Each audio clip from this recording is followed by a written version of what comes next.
The idea with the MedTalks today is we're going to have two presentations and then we're going to have a discussion and a little bit about the journey of heart failure. And it's going to be very interactive at the end, so we're going to be able to take questions at the end. So please get your questions ready. And for those of you in the audience, we'll be able to do the old-fashioned way, stick your hand up, and we'll try and point to you, and we'll have a roving mic. But also, if you have your mobile phones, which obviously we'd like you to switch down to silent so it doesn't ring in the middle of a presentation, but you can leave them on and go onto the web and go to Slido. So if we can get to the Slido slide, that will be good one day. There we go. So if you want to ask questions, and we will take questions at the end, not at the end of each presentation, you go to slido.com, www.slido, S-L-I-D-O.com, enter the hashtag MedTalks, and put your question in. And you can do that from within the audience here, and obviously wherever you are at home watching, or in your office watching. So we have three presenters tonight, in addition to myself, and two special guests who will introduce later. So our first presenter is Dr. Peter Piazza, who's a GP and 5-doc, who's been there for 40 years. He tells me he's a very humble GP. I think he's a very caring and very good GP. And he is going to be talking to us and a call to arms. And what can we as GPs be doing to basically help our patients with heart failure? Peter's been in 5-doc for 40 years, so he knows his patient base well. He has an elderly population base, and particularly those of Southern Italian extraction. So would you please give a very warm welcome to Dr. Peter Piazza.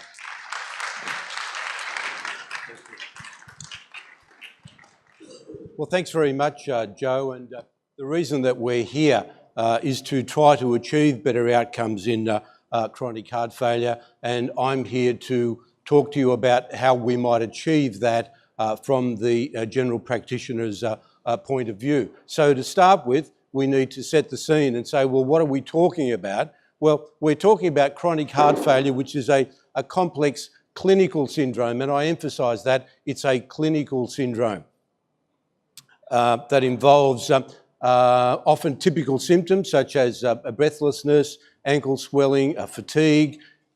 It involves clinical signs that we can elicit when we examine our patients, and we're looking at things like elevated jugular venous pressure, finding possibly pulmonary crackles on listening to the patient's chest, finding peripheral edema, and these symptoms, well, the breathlessness anyway, often occur on exertion, but they can also occur at rest. Certainly if the heart failure is a little bit more severe, and they can occur at rest when the patient is recumbent. So we all know about orthopnea, and we all know about P&D, and can I say paroxysmal nocturnal dyspnea, and they really should be red flags that are waving at you to say that your patient might have, or almost certainly does have heart failure that you need to sort out. It's often secondary to an abnormality of cardiac structure or function that impairs the ability of the heart to fill with blood at normal pressure or eject blood sufficiently to fulfill the needs of the metabolizing organ. So that's what we're talking about when we talk about heart failure, chronic heart failure anyway. So the classification of chronic heart failure is divided into two, and that's heart failure with reduced ejection fraction, known as HFrEF, and you'll find that those patients have symptoms and signs of heart failure and a left ventricular ejection fraction of less than 50%. Heart failure with preserved ejection fraction, that's HFpEF, you will find that they have symptoms and signs of heart failure, but they will have a left ventricular ejection fraction of greater than 50%, and they will have objective evidence of relevant structural heart disease, for example, such as left ventricular hypertrophy and or diastolic dysfunction that you might find on echo. So I'm here to issue a call to arms, okay? Early recognition of chronic heart failure will mean for your patients that early intervention can occur, and early intervention will lead to improved outcomes for what is a very serious condition. Now, how serious is this condition? Well, look, these are old figures that go back to 1991, and they're from Scotland, but I think that the concept still applies. If you look at the left-hand panel for women and the right-hand panel for men, and we can see that heart failure is associated with a worse prognosis than advanced bowel, prostate and breast cancer. As I say, if we look at the panel on the left, you'll see that heart failure is second from the bottom. So lung cancer certainly has a much poorer prognosis in men than heart failure does. But if you look, in women, but if you look at the curves above heart failure, you'll see that ovarian cancer, bowel cancer, myocardial infarction and breast cancer have a better prognosis than heart failure. So heart failure needs to be prevented when possible, and when it's discovered, it needs to be treated and needs to be treated aggressively. If you look at the panel on the right, you'll see something quite similar. You'll see lung cancer has a very poor prognosis. Heart failure then is above that, which has a poorer prognosis than bowel cancer, prostate cancer, bladder cancer and myocardial infarction. So it is a nasty disease. Okay, let's look at just some statistics with regards to incidence. Depending on whom you listen to, there is somewhere between 300 and up to 400,000 people with heart failure in Australia. Each year we add roughly 30 to 40,000 new cases. There is a 24% chance of readmission within 1 month after hospitalisation for heart failure, and a 50% chance of readmission within 1 year. So chronic heart failure, it's common. I've told you the figures for the numbers in Australia. It's expensive. Everyone knows that hospital admissions are expensive. And it kills you. And before it kills you, it makes you feel bad. So all reasons, as I say, for finding it and treating it. So once we find it, well, what do we do? Well, first up, we have to find it. And making the diagnosis isn't always easy. But think about it in the patient with the typical background, okay? The patient with having had an acute coronary syndrome, the patient who's had a myocardial infarction, the patient who has a stent, the patient who's had hopefully well controlled but often poorly controlled hypertension. Consider it in all patients who present with dyspnea, and when those patients present, investigate them. Initially, you would do things like an ECG, a chest X-ray, you would do some biochemistry, looking at electrolytes and renal function, liver function, you do a full blood count, and then you would send them off to do echocardiography, and you might consider in the appropriate situation BNP. So what do we do when we make the diagnosis? Well, we treat with the appropriate medications, okay? And this is a list of appropriate medications in the right patient at the right time, okay? Most likely you would start with an ACE inhibitor, depending on response to that and to other drugs that are listed here. You might be looking at ARNI treatment, and ARNI is for angiotensin receptor neprilysin inhibitor. You'd be looking at beta blockers, you'd be looking at diuretics, but diuretics only if symptomatic with fluid overload. If patients have fluid overload and you start a diuretic, furosemide would be the one that I think most of us would start. Doesn't mean they're on it forever, okay? It means they're on it for the symptoms of fluid overload. Once the fluid overload is fixed up, then you might consider stopping the loop diuretic. Okay, MRA stands for Mineralocorticoid Receptor Antagonists. The one that I think we're most familiar here would be Spironolactone. In patients who might not respond to ACE inhibitors, and if you have patients of African American extraction, for example, they might not respond to ACE inhibitors, and you might need to look at commencement of nitrates and hydralazine. In particular patient populations, you might be looking at SGLT2 inhibitors. That would certainly be patients with diabetes and history of cardiovascular disease.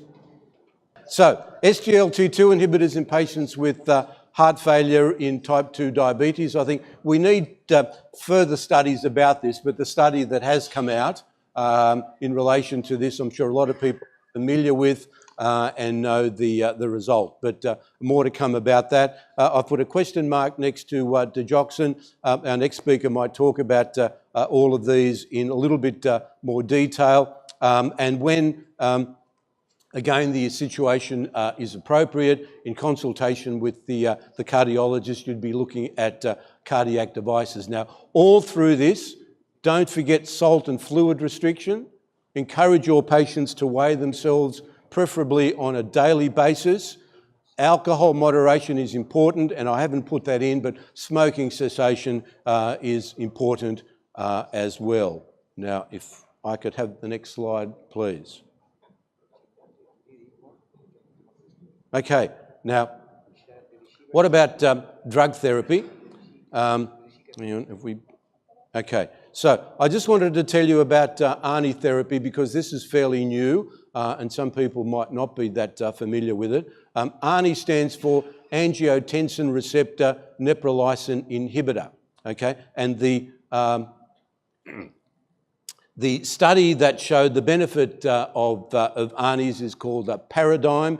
Here are some Kaplan-Meier curves based on the Paradigm study, and you can see in the top left whether we look at the hazard ratio for the primary endpoint. And can I say that this study compared an ARNI, which was called LCZ 696 at 93 at the time, to enalapril. And enalapril was the ACE inhibitor that had been used in a lot of the earlier studies of the benefits of ACE inhibitors in chronic heart failure. So this is not compared to placebo. This is compared to standard therapy at the time. And you can see that whether you look at the primary endpoint, that has a hazard ratio of 0.8, so a 20% relative risk reduction. Whether you look at death from cardiovascular causes, where again the hazard ratio there is 0.8, or bottom left, C, you look at hospitalisations for heart failure with a hazard ratio of 0.79, or the bottom right, D, death from any cause where the hazard ratio was 0.84, so that's a 16% relative risk reduction compared to enalapril. These are the benefits of ARNI therapy. And this is from an article that was published online only last month. Sure, this is a post hoc analysis, but I'll read this for you that says, in patients with heart failure with reduced ejection fraction, and that's pretty much what we're talking about, heart failure with reduced ejection fraction, because we really don't have much that is a benefit in patients with heart failure with preserved ejection fraction. In these patients, sacubitril valsartan, which is the ARNI that was used in Paradigm, significantly improved all Kansas City cardiomyopathy questionnaire physical and social activities compared with enalapril, with the largest responses in household chores and sexual relationships. In addition to reduced likelihood of cardiovascular death, all-cause mortality and heart failure hospitalisation improved, and improved, as I say, limitations in common activities in these people. So, what else do we do? Well, as I say, we refer to cardiologists. The red flags are waving, and there's some of the red flags there. If there are abnormal investigations, I remind you of the benefit of cardiac rehabilitation. These are some of the benefits: reduced all-cause mortality, reduced symptoms, non-fatal recurrent MIs, improved adherence, increased exercise performance, and increased knowledge about cardiac disease, which is all helpful. So refer your patients for cardiac rehabilitation whenever possible. Don't prescribe drugs that can exacerbate heart failure. I'm sorry I can't go through these in much detail because I am getting the wind up, but the ones that I do want to tell you about, one is NSAIDs and COX-2 inhibitors, and the other one is the calcium channel blockers. So I'm going to leave the ball in your court. We want patients with heart failure to have improved survival, improved quality of life, and longer periods free of hospitalisation. So in other words, we want them to live longer, we want to make them feel better, we want to keep them out of hospital. And I charge you with doing that for your patients with heart failure. Thank you very much.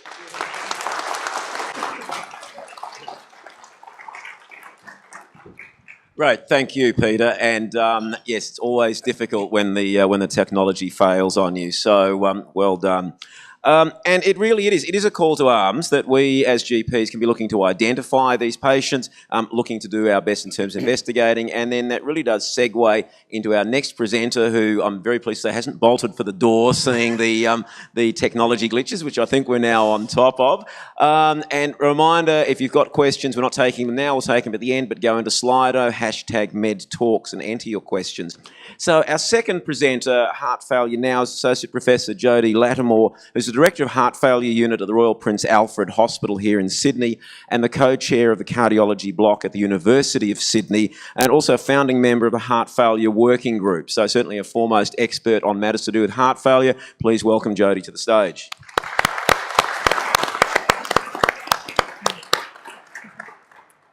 So my name is Jodie Lattimore. I'm the Director of Heart Failure Services at Royal Prince Alfred Hospital and the co-chair of Cardiology at the University of Sydney.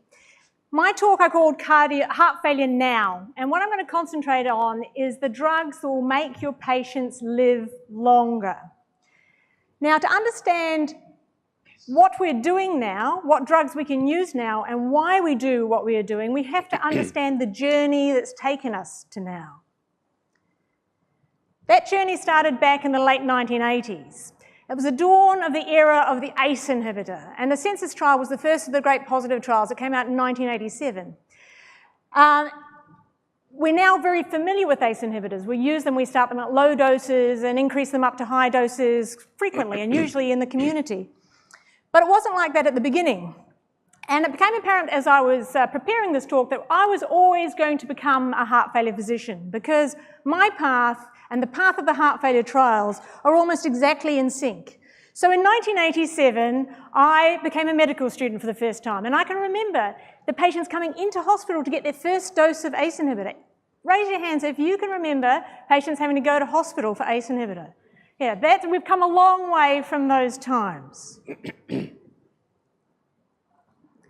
So ACE inhibitors were the first trials to come across the line in terms of mortality benefit, and so they are the first medication we use now. The next medication was the beta blockers, and they came along in the 1990s. And by that stage, I was an enthusiastic registrar. I had left my native New Zealand and come to Australia. And the trials made it apparent that the beta blockers were not all the same. There are only certain beta blockers that you can use. So carvedilol, bisoprolol, metoprolol succinate, and nebivolol, you can use those beta blockers, but you can't use the other beta blockers. The beta blockers that are heart failure specific all have good mortality benefits. And just like the ACE inhibitors, you need to start them at a low dose and increase them very slowly. Now, when I was a medical student back in New Zealand, what was I taught? You cannot use beta blockers in heart failure. Put your hand up now if you were taught you can't use beta blockers. Yes, we can actually spot the ages in the audience. There's a dividing line. So a question that I'm often asked is it scientifically or clinically important to have the ACE inhibitor first? The CBIS trial looked at this, CBIS 3. It found that beta blockers were equivalent to ACE inhibitors when used as first-line therapy. But PBS asked you to have the ACE inhibitor first, so you must always have the ACE inhibitor first before you prescribe the beta blocker. 1999, the next of the big trials came through, and it was for an off-patent drug. It was a Rails trial with spironolactone. It had a fantastic outcome. Again, the Rails trial was in severe heart patients, class 3 and class 4 heart failure patients, with a really good mortality benefit. Now, I can remember that being presented. At the time, I was an advanced trainee, and I was on rotation to Concord Hospital. And I can remember Len Clitheroides, a very good cardiologist, getting up on the stage and presenting this fantastic trial. And, you know, I thought at the time, this is unusual. This is an off-patent drug. Why are they doing that? And I just keep thinking about it. And of course, why do you do an off-patent drug? Because you've got something else in the pipeline. But spironolactone is the drug that got you first across the line in terms of the MRAs.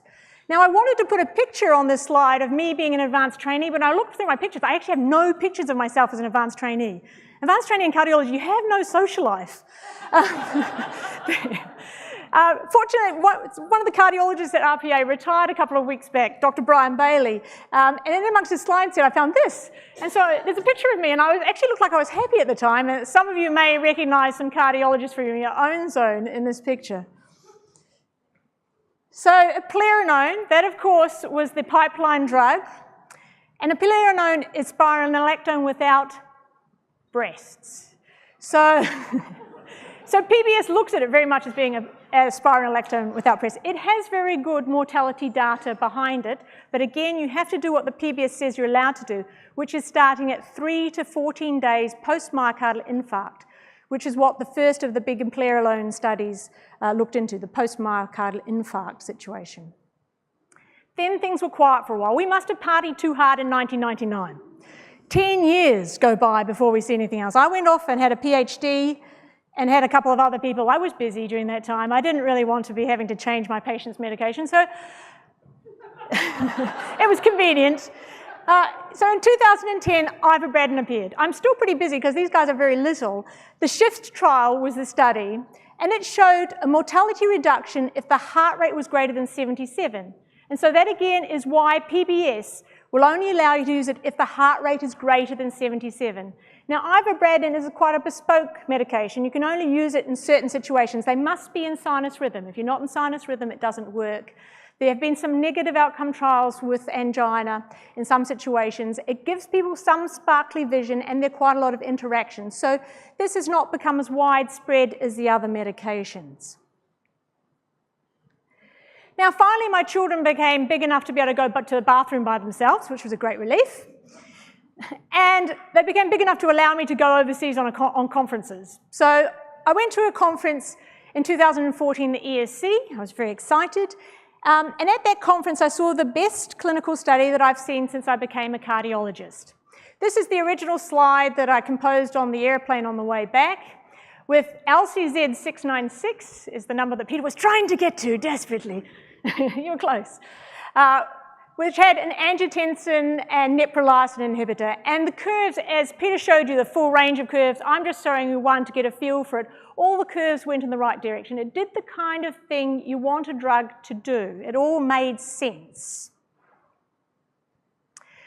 So the ARNIs are a different kind of drug. So all the other medications I've talked about have been about impairing vasoconstriction, whereas an ARNI actually promotes vasodilation by increasing BNP. ARNIs were rapidly accepted into the guidelines. So this is the AHA guideline. They gave it a class 1 indication. And what they said was, in patients with chronic symptomatic heart failure with reduced ejection fraction, New York Heart Association class 2 or 3 who tolerate an ACE inhibitor or an angiotensin receptor blocker can be replaced by an ARNI. Replacement with an ARNI is recommended to further reduce morbidity and mortality. So those important ones, mortality is the highest level in our world. Morbidity is nice, but mortality is always the most important. Now, for those people who like pictures, this is the group you're looking for. So you're not looking for your well ones, you're not looking for your really crook ones, you're looking for your folk who are a bit short of breath or quite short of breath. And they get the green light for having an ARNI. Now, there are some things that you should definitely not do with an ARNI. So the class 3, which is thou shalt do harm from the AHA guidelines. An ARNI should not be administered concomitantly with an ACE inhibitor within 36 hours within 36 hours of the last dose of ACE inhibitor. Secondly, an ARNI should not be administered to a patient with a history of angioedema. Again, for those people who like the pictures, No ARNI, and I say 2 days because I think 36 hours is not something that anyone in the real world ever uses in a time frame.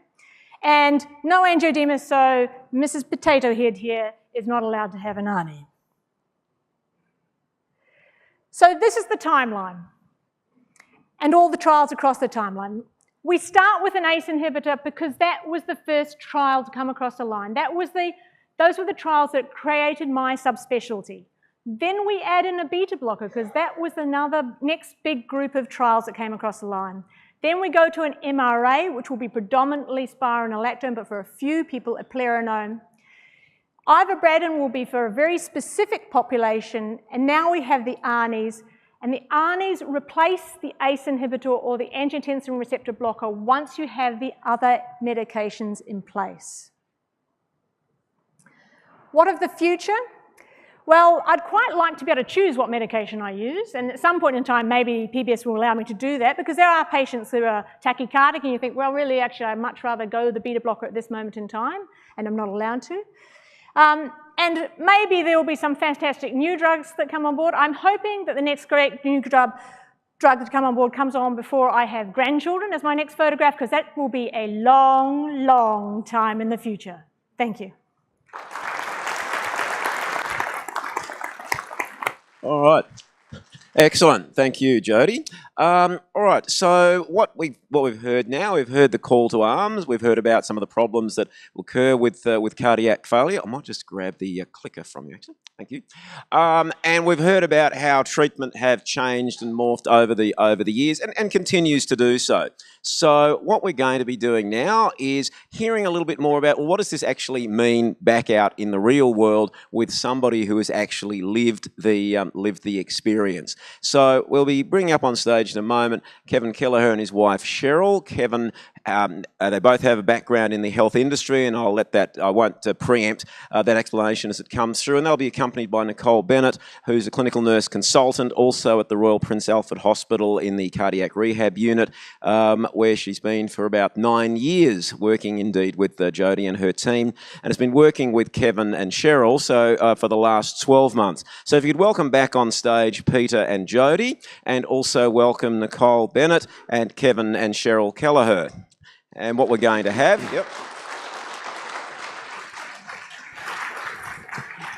it's essentially a bit of a discussion about, this is all fine, we've got lots of pretty pictures, lots of numbers, lots of graphs, but what does that actually mean when you're a human being who's actually lived the experience? So I will hand it over to our panel to discuss. Okay. Kevin, maybe I could start. And just to fill in some of your background, you're age 69 at the moment, and your diagnosis of chronic heart failure was made about 18 months ago. Yes. Tell us what life was like before your diagnosis. Were you working? What sorts of hobbies and pastimes did you have? Were you an inveterate traveller? What was happening in your life before the diagnosis? Well, hello, welcome. Life was good. Life with heart failure is not as good as life without heart failure. We'd just come back from going back now 20 months ago. We'd just had a 9-week trip to Europe with some time in Venice. I've mentioned the V word. He's giving me tips when I go to Venice as to where I should go. And there's a backstory there that we want to go back to Venice, but Jodie's waiting until we're probably healthy enough, or I'm healthy enough to... He's trying to prove now. See, I will do your talk if you let me go to Venice. But Venice has quite a good cardiac unit. So we had a rather fun and we were both, we were both very sort of fit and capable of doing the walks. We went on the river cruise from Amsterdam to Budapest. I'm sure that at least somebody in the room has done it. And there's a lot of walking involved. Walking since the diagnosis of heart failure. is not so enjoyable and not so easy to do, as Nicole knows my story. So swimming, and I was 40 swimming before, laps. before the diagnosis. One of the questions that we have is causation, and that remains unresolved. But certainly the experiences that we had, or that I had, I'll talk about was that in your slide, that was on several of those I ticked. And so it was around Christmas the year before last that it all seemed to come to a head. Okay. Thus began the journey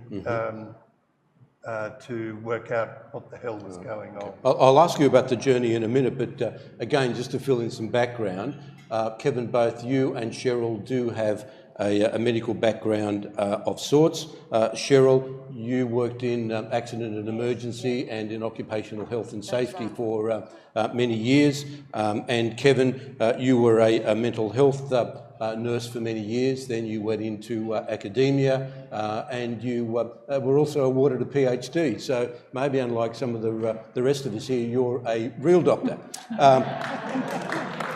Yeah, well done. So 20 months ago, was retirement something that you were thinking of, or were you thinking, no, look, I'm continuing to be well, I'm happy to keep working? I'd retired from full-time work in academia, and I had some part-time work doing tutoring in mental health nursing back at my old university. And I'd started to work in the official visitor program in mental health, which is what some people may have had some knowledge of or some experience with. But I had to pull back from both of those work activities because I was exhausted. Right. Well, unable to put in the full days. Right. Because that leads me to my next question. What led to your diagnosis, Kevin? And Cheryl, maybe you could tell us what you might have noticed about Kevin at the time. So, Kevin, what were you feeling that made you that made you start that journey? And Cheryl, what might you have noticed? So, Kevin first. First port of call was to my GP, who I don't think is here. Are you here? A good GP. He's a good GP. He's a good GP. But the signs that I noticed were dyspnea, what I refer to as air hunger, needing to actually breathe with my mouth open. Right. I noticed that I had edema up to my knees. Up to your knees? Yes, and pitting edema.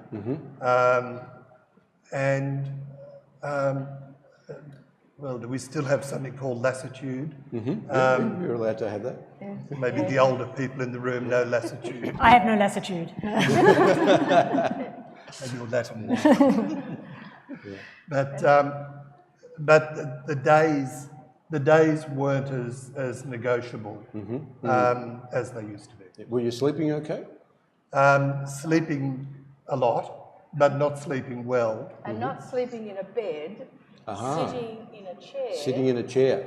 For almost 2 to 3 months, he was kind of in one of the... So for 2 to 3 months, he didn't go to bed? No, he sat in a chair. Okay. With the feet up, of course, the lazy boy thing. So you did this for 2 to 3 months without calling for any medical help? No. Okay. No, but it started off that way, didn't it? And it continued until the symptoms succeeded, So apart from sleeping in the chair, had you noticed anything else yourself, Cheryl, about Kevin? He, very subtly, he became a little vague. And he's not a vague man, he's quite bright. really. Quite bright, that's doing well, really. But his memory was not as sharp. His directions, I know, and it does sound crazy, but he always had great sense of direction. And even when I think about it, back in Venice, we didn't need a map. We've been to Venice many times. He didn't ever need a map. We'd find our way around. And the last time before he became ill, only a few months before, he didn't have that sense of direction. And I couldn't put my finger on it. You know, so there's something going on up here. And in retrospect, he wasn't getting enough oxygen, obviously. And so they were the small things, and the increased breathlessness, like walking from our house to the car, and the fact that he'd be just doing small things and become breathless. And from, you know, swimming 14 laps was down to a few laps, less laps in the pool, and then no laps. And then forbidden to swim. And then forbidden to swim. By you or by someone else? By GPs and cardiologists. Yes. The other one. You could walk in the pool, but none of this swimming stuff, you know. So they were very, very subtle kind of indications. The breathlessness wasn't. Yes. It's interesting that you noticed yourself that you had the edema all the way up to your knees. Yeah. I mean, how did that affect your walking, for example? Apart from the breathlessness, I mean, did you have symptoms in your legs that... I wouldn't say that I had any impediment in walking from it, because I think there was too much else going on that was precluding my sort of, you know, getting out and about. Yes. And the swelling, when we came back from overseas, you know how your legs swell up a little bit? We kind of passed it off.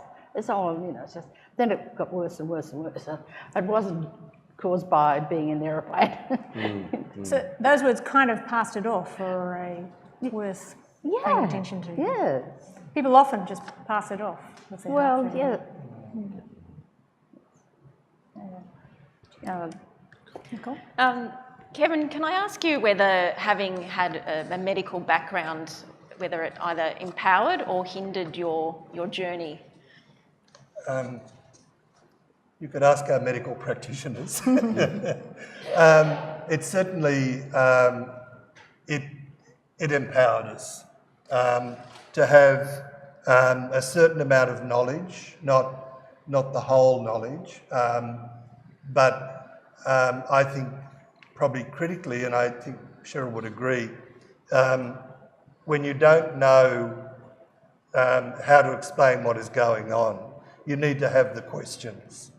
And I would on occasion say to people, am I asking the right questions? Are there other questions I should be asking? So I found it empowering, and having the opportunity to be able to have a dialogue rather than a Q&A was very beneficial as well. Did you know much about heart failure prior to your diagnosis? No. Okay. Certainly not our specialty. No. No, that's why I asked the question. Yes. Yeah, I mean, going family history, very, very, very quickly. My father died very young, at 59. Of heart disease? We found out afterwards that he had heart disease. And my mother had a long history of hypertension, as did I, and thank God for genes. You inherit things, and but we didn't know about my father's heart disease because the death certificate said something quite different. So I think you've illustrated one point about the point I was trying to make about hypertension as a contributing factor, and family history that you can't do anything about. Yes. And family history, you often really don't know your family history. So that's, if you've got the family history there, you can run with it, but not having a family history does not mean there's not something genetic going on in the background. We're in very early days when it comes to the genetic things. Now, you came in my direction partway through your heart failure course. At that stage, he was moving back to his home because you'd worked a lot in RPA and so swapped across to our services. Yes. And at that stage, you're on a range of medications, and I'm going to go through your medications and we'll talk a bit about the medications and how each of those medications went for you. So when you came over, I looked at your medications. There was one that sort of stood out quite a lot in the crowd, and that was spironolactone. So the spironolactone, can you remember what your spironolactone dose was when you first came to see me? Was I supposed to remember? You can remember it. It was large. It was a very large dose. It was a very large dose. So it was 200 milligrams. Right. So it was the big dose of we don't use nowadays. Now, did you have any problems on that spironolactone? This one you are definitely allowed to answer, with whatever words you wish to use. Well, somebody mentioned along the way, I think prior to seeing you, was that, oh, and by the way, it may cause breast enlargement. And I thought, I don't need breast enlargement. I think lay girls is well and truly gone. I don't need another career. So I will confess in front of all of these people that, yes, it was a worry. Well, there was an enlargement and your breast was painful. It was, yeah. You know, it wasn't just an enlargement. Yeah. It So was, it's not just an enlargement, it's not just a, how does it look kind of a thing. It is discomfort, and most folk who come back to me, it's with the discomfort that is the primary thing. Now, have I managed to persuade you to stay on any spironolactone, or was that experience the end of it? You got a side effect, it was an unpleasant side effect. You were very, very upfront with it when I first met you. Are you on spironolactone now? Are these people witnesses? They're witnesses. And it's been recorded for posterity. Oh, Yeah. very good. Yes, you are. Very good. Which way do I look? yes. No, it's the cocktail of medications is doing fine. Yeah. And if spironolactone is one of those, then At a much smaller dose. At Yes. a much smaller. Let's stay there. So Kevin is one of those very organised patients who comes along with this. Yes, take a photograph because you don't often see this. Every day he comes to see me, there is a printed sheet of his current medications and his previous medications, so we can see where we are and where we're going. So currently the spironolactone is at 25 milligrams a day. And despite having gynecomastia in the past and challenges with it, he's okay on the 25 milligrams a day, and he's getting the mortality benefit from it. So that's kind of an important point. Just because you have a side effect doesn't mean you can't go there again. Now, earlier in the piece you were on an ACE inhibitor. Did you have any problems with the ACE inhibitor? It was Ramapril. Ramapril, yeah. Ramapril.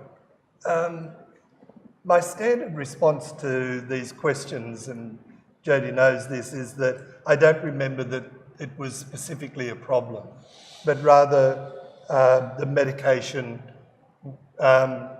cocktail was changed. So I don't remember any of those as having any particular sort of negative effects. The main one, I mentioned this earlier, Peter, that probably the main problem I have is tiredness. That's huge. Gets a smile from you. but it's, that need to, if this is not over within 10 minutes, I'll need a snooze. So that's one of the problems. So if we know that something has got that as a major contributor to side effect, then I wouldn't be jumping to take it. Now, you are nevertheless on bisoprolol at good doses. Did you notice any tiredness when you started the bisoprolol and when you increased the doses of bisoprolol? Again, Jodie, I think that it's more that that there is a number of medications, some being introduced, some being taken away, and I find it very difficult to be specific. Sorry. No, but this is what they want, real answers. So this is happening over a long period of time. We're just gradually increasing, going down that pathway that I was talking in my talk, and just putting each one in, and just so he doesn't notice a moment when something particularly out of the ordinary has happened, but we're sort of managing to get him up onto the doses of everything, and then. At one point in time, we then changed you from your Ramipril to something you've never heard of before, an ARNI. He's now educated that there's such a thing as an ARNI, because he only knows it in the name that we cannot speak. So did you notice any change when you went across to the ARNI? Again, I can't say that there was, sort of like a lights on moment or whatever, but Cheryl knows more about blood pressure. It's much more controlled. More controlled and more and lower. Yeah. But he's never looked better like the last 18 months. This is the best in the last month. So take a picture now. This is the best we've got in the last 18 months. Okay, the best he's ever... This is what heart failure therapy can do.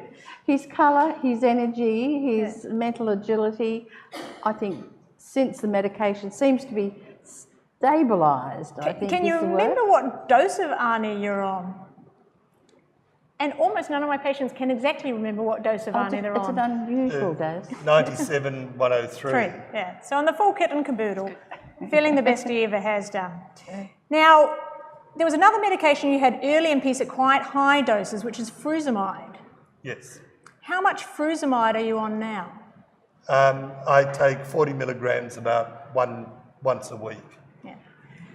So when he had the lots of edema, he was on big doses of it and had to get it. But as all the other heart failure medications have come on board, as the heart has improved, we've been able to get rid of the Lasix. And frusemide, I should say. You always want to get rid of the frusemide as much as you possibly can. So, while watching renal function. While watching renal function, while monitoring weight, while doing everything that Nicole has taught you to do. Yes. So that's a very important part of it. Yes. And Nicole might talk a little bit more about that afterwards. There was just one other thing. So I got you onto all the medications, and we had a little chat, and I said, look, I think now you probably need a defibrillator. What did you think about that?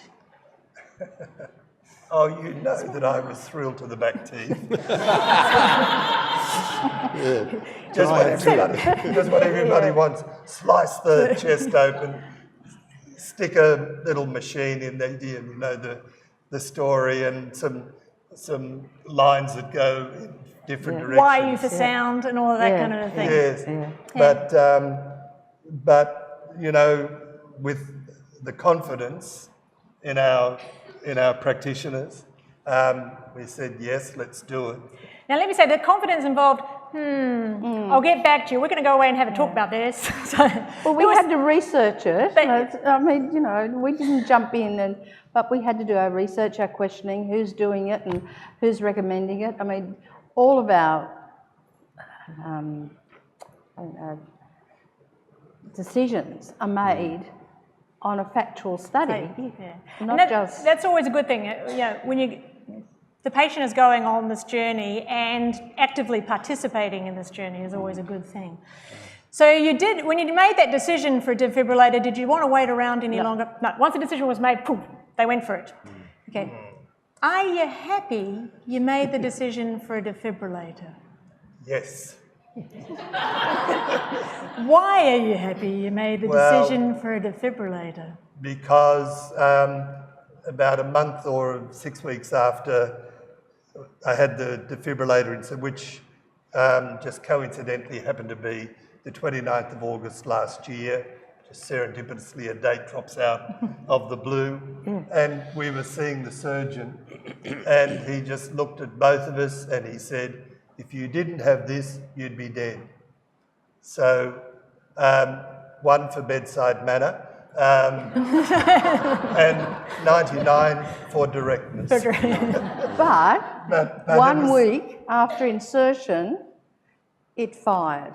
And it's a very, very rare incidence in one. Yeah. After a week, it actually triggered. After a week, he got his money's worth, just like that. Okay. So in the middle of the night, we had this boom, and woke both of us up, and we turned to each other and said, I think your defibrillator went off. Not, you know, it was just quite traumatic. So somebody in one of our sessions asked, you know, what do people feel when they have a shock from the defibrillator? Well, this is what it's like. A kick in the back and quite a start in the middle of the night. And we looked at each other and said, are you all right? He was all right, I was all right, so we went back to sleep. True.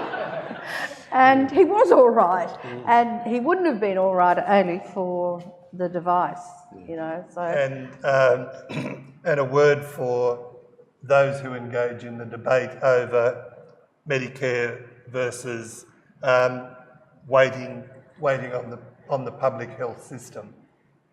If I'd waited for the public health system, he wouldn't be here. So I'm sorry, Jodie, you would have had to phone somebody else to do it. Kevin, you are here, and I apologise. I'm very pleased. I apologise to everyone, but we are getting the wind up. So just to finish, could you tell us who, no names, but which types of health professionals are involved in your heart failure team that's looking after you at the moment? Well, Jodie. So there's the cardiologist. Nicole as the clinical nurse consultant. And then people like the GP. GP, yes. And I'm just thinking people in the unit, ECG technicians. And now that I've started on the side journey of sleep apnea studies, there's that group of people as well. For a quick 20 seconds, we should probably just talk about maintaining things, because we've got everything to this wonderful state, and perhaps Nicole... I'd just like to mention as well that Kevin has come through our heart failure rehabilitation program, which is a 12-session program at RPA Hospital in our gym, and which Peter put a plug in for to refer your patients to cardiac rehab. So, and Kevin, he did quite well. I think he had a sort of quite a good functional gain through that program. So, And Kevin, I'm sure that you probably left out the most important person here, who was sitting between yourself and myself, because I know that not only is this a journey for the patient, but it's a journey for the family as well. And I'm sure that Cheryl has accompanied you through that journey. And the fact that you're here in a lot of ways, I think, reflects her journey with you as well as all the other people. So Cheryl, well done to you. Kevin, well done to you as well. And to all the people in your heart failure team.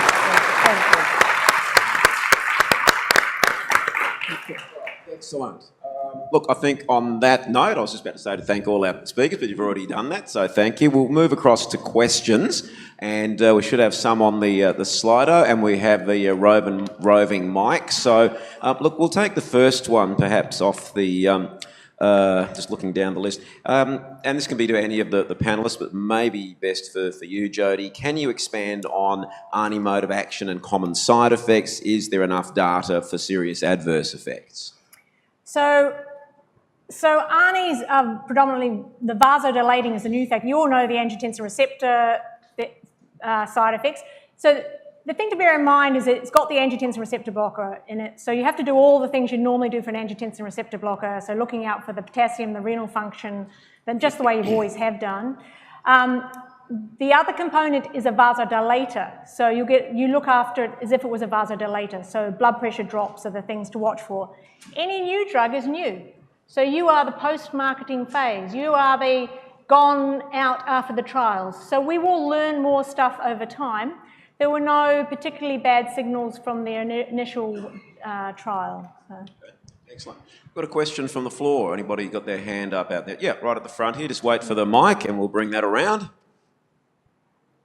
What percentage of patients would progress to needing a defibrillator like this gentleman? What percentage will progress to needing a defibrillator? So I can't give you a real number. So the majority of patients with heart failure that I see will get better. It's only a small group that don't get better. And of course, a defibrillator is a very specific population. So in the nursing home, you're not going to the defibrillator, even though it might tick all the other boxes, and that's probably where the largest community that would otherwise tick all the boxes are. But defibrillators are about living longer. So they're a group that you wouldn't even look at all. And then there's the groups that have got onto all their medications. So first of all, they should be on their medications and then not responded to their medications and they get the defibrillator, unless they've got another indication such as an arrhythmia. Okay, look, we'll take another question from the Slido. Heart failure with the HPF, EPF. Any treatment proven to improve mortality? Can I give you the short answer? Yeah, and I'll ask for Jody to enlarge, but the short answer is no. Once you've reached that stage, you've missed the boat.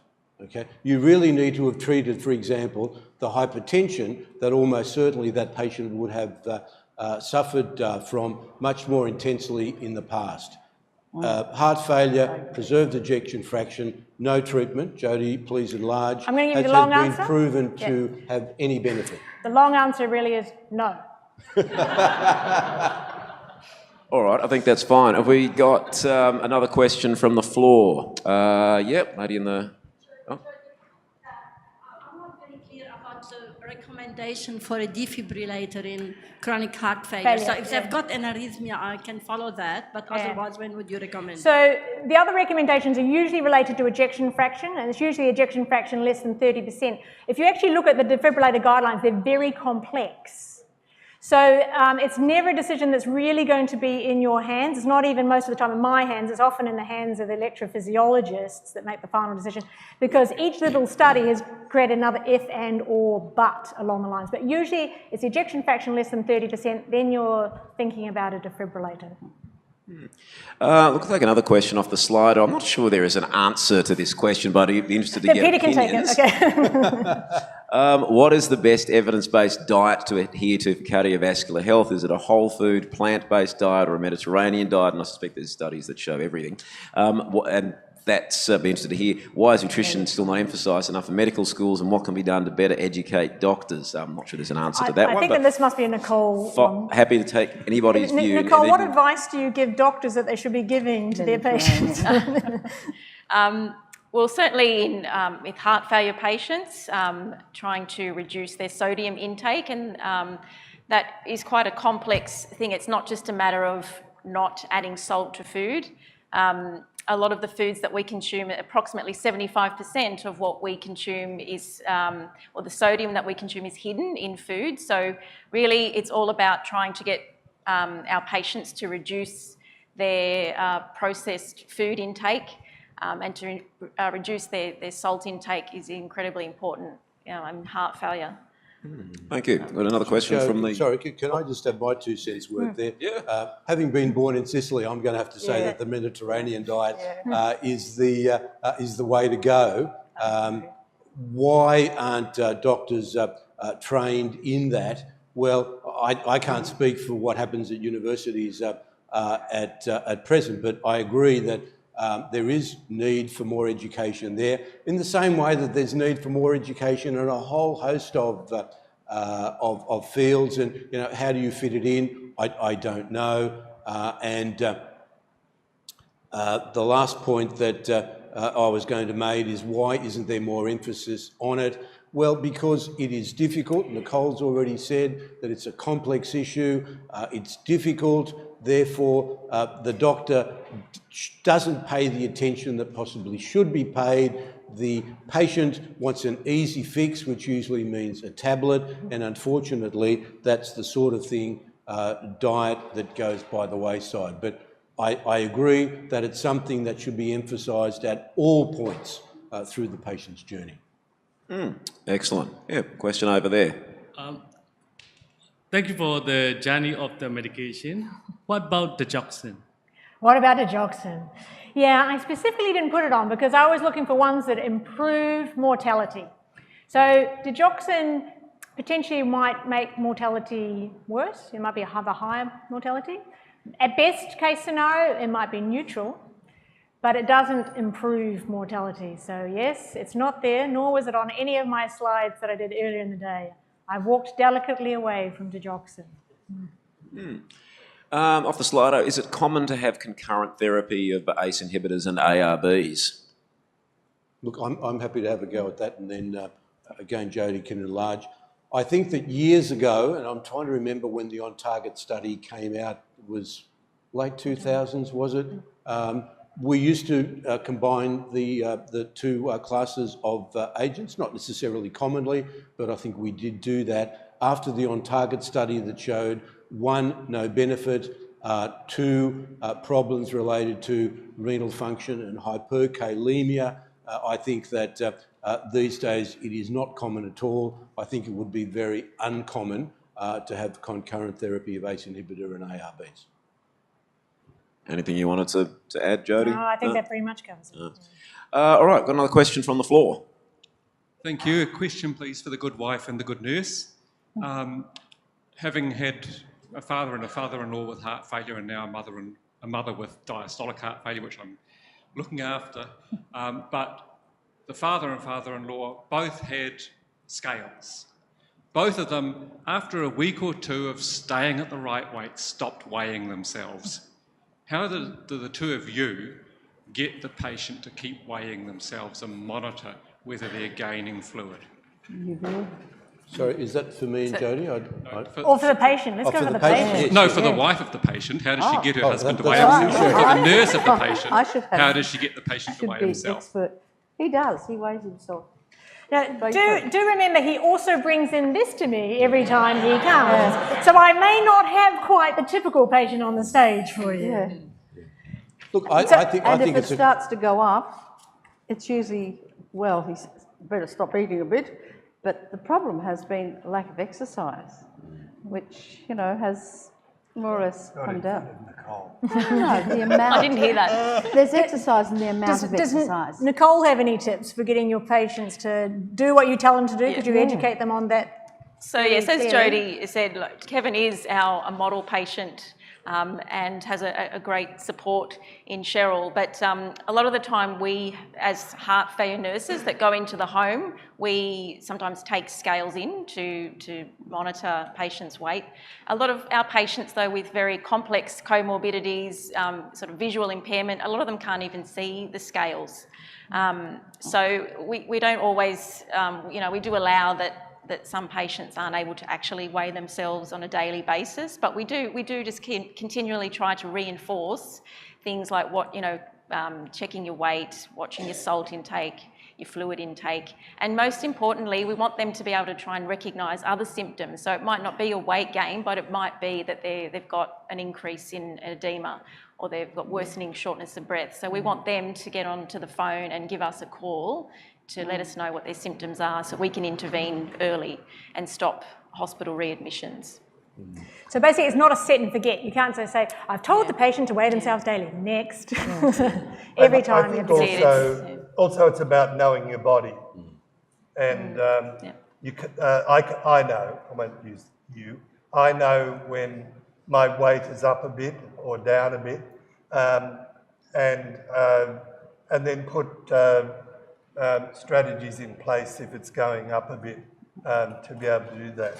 When I was attending the 12-week program over about 18 weeks because of some days off, it begins with weighing, and sometimes it was gingerly stepping onto the scales if I knew it might be up a bit. But, yeah.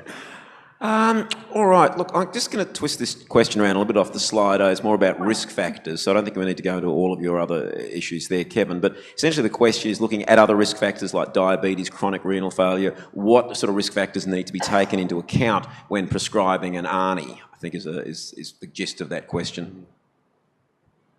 Or do they matter? So, I think that's more for Jane. So I guess the risk factors when it comes to prescribing an ARNI is the ARB risk factors, which is always renal impairment and potassium, that you always need to know, and where the blood pressure is for both parts of the ARNI. And liver impairment can also have an effect. So they're the main things that you're looking out for when you're prescribing an ARNI. And I suppose following on from that, is there anything particularly that needs to be monitored with regards to those functions? Do you need LFTs every 3 months or 6 months or 12 months? So I end up doing a liver function test twice a year in my heart failure patients if they're in their stable zone. The renal function I do quite frequently, as everyone knows. It's like I keep saying the same thing again. Every time there's something comes up, always check the kidneys, because the kidneys are going to be the first thing to take a hit when the heart's got problems. So check the renal function at a drop of a hat if you're in the slightest way worried about your patient. All right, we've got time for one last question from the floor, and then it will be time to wrap up. So, yes. Patients find fatigue and breathlessness quite profound with the beta blockers. So do you strike them off and just weigh what their benefits against what they're causing as side effects? So this is one of the reasons that I brought Kevin along, is because the beta blocker is always the big thing that people say, you know, you'll feel terrible on it, but really with the beta blockers, if you start really slow and you creep it up, and you know, I will be creeping over a period of time to get up to the dose, so it may take me 6 months to get to the dose that I'm looking for, you know. It may take me 2 years to get to the dose I'm looking for, but every time I'm looking to see if I can go further, the patient will often not really notice it. It'll be just an in the background kind of thing. If you do big jumps, so my jumps will be sort of half of the lowest dose, and then the going to the whole of the lowest dose, and then in one of those half low doses on the edge of another area. And the numbers are really strange sometimes on the things I'm prescribing. I'm going up to the 4th decimal place on the prescribing, but it gets the patient further down the track. And it's mortality, it's how long you live, so you just got to keep pushing down that track. Excellent. Look, on that note, I'd like to all thank our speakers. Peter oh, hang on, got one more point, Kevin. Oh, hold up, yeah. Yeah. Final word. Cheryl reminded me about driving. Driving, yes. So driving has been the thing that he really, really, really wants to do. Is it the most annoying thing that I've told you so far, that you can't drive? That's right. Yes. Yes. But it's important for GPs to know that, isn't it? Yes. So there may have been a piece of paper come across my desk recently that suggests that you may be able to go back driving. Yeah. So 6 months after a shock, you can go back driving again. Again, this is the other reason why he came tonight. We're giving him his nice present for coming in today, is I'll give him his driver's license.